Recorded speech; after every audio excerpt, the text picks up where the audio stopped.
Hey everyone, today I want to talk about setting goals, but not in the usual New Year, new checklist kind of way.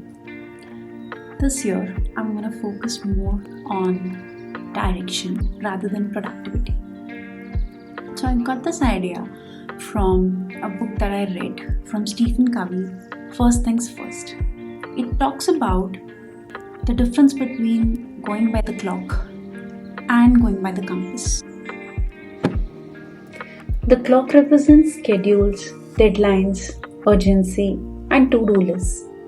The compass represents values, purpose, direction, and what truly matters. See, most of us, including me, are excellent at following the clock. We rush through tasks, check boxes, move from one deadline to another, and still feel like we have not achieved anything. While compass asks a deeper question: am I moving in the right direction or just moving fast? For 2026, I want to chase my compass and not clock. Not chase, but follow my compass. Another idea from First Thing First that inspired me in setting these goals is to divide my life into 4 quadrants by urgency and importance. Urgency is for things that need immediate attention, while importance considers tasks with long-term values and goals. Based on urgency and importance, we can divide our task into 4 quadrants. Q1 is for urgent and important tasks like crisis, deadlines, fires to put out. It's called Quadrant of Crisis. Quadrant 2 is for not urgent but important tasks necessary for growth, relationships, learning, reflection, and health. It is the quadrant of personal leadership.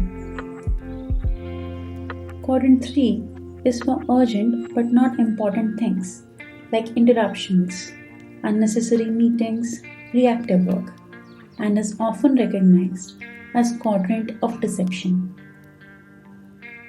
And lastly, quadrant 4 is not urgent and important tasks like scrolling social media, gossiping, movie runs, and hence it's called quadrant of waste. And when I analyzed my life, I understood one thing.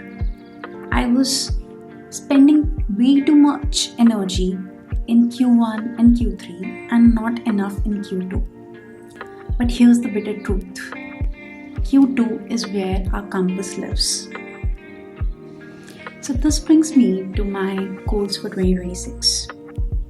My first goal is to express myself freely.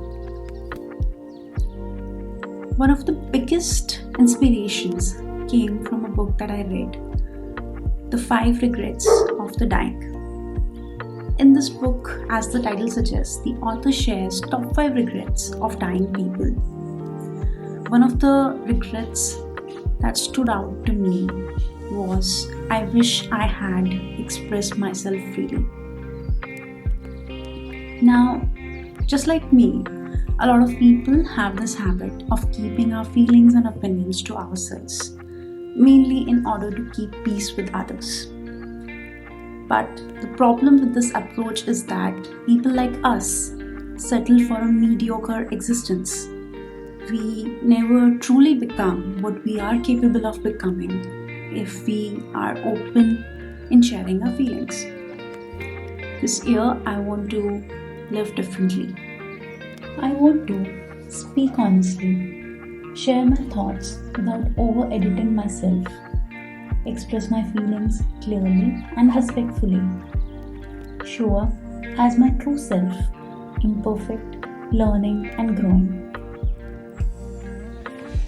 My second goal is to make more time for Q2s. Q2s are things that are really important to us. They are not urgent. So things like painting, dancing, maybe learning photography, or working on your YouTube channel working on your fitness, spending time with your children or pets. Now, Q2s are important but not urgent, and hence they don't scream for attention.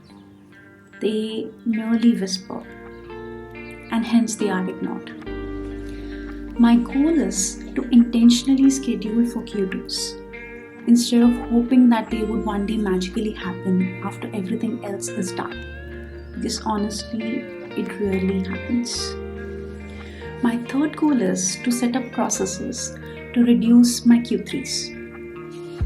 So, a lot of urgency in our life is actually avoidable. It surely is for me. All the meetings that we think are super important and we have to attend, they usually are avoidable if we have set up the process to deal with things that they are screaming attention for. Reducing Q3 isn't about doing less. It's about doing what actually matters. And the fourth goal for me is to read at least 12 books a year. So honestly, reading is a Q2 activity for me. I love reading, but with everything else going on, it takes a backseat. And we all know the ideas to think positively, act intentionally, be patient.